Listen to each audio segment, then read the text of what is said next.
একটা কথা আছে রে, হার জবাবটা হওয়া উচিত, শোনা নেই হতো।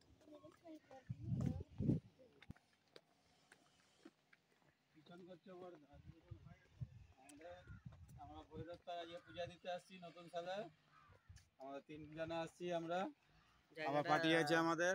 খুবই ভালো লাগলো, জায়গাটা খুব ভালো লাগলো, মন্দিরটা বহুত দিন পরে আসছি মন্দিরটা। নতুন বছরে এসে খুবই শান্তি পেলাম। আমাদের গাড়ি এসে গেছে, আমরা গাড়ি বুক করে গেছিলাম।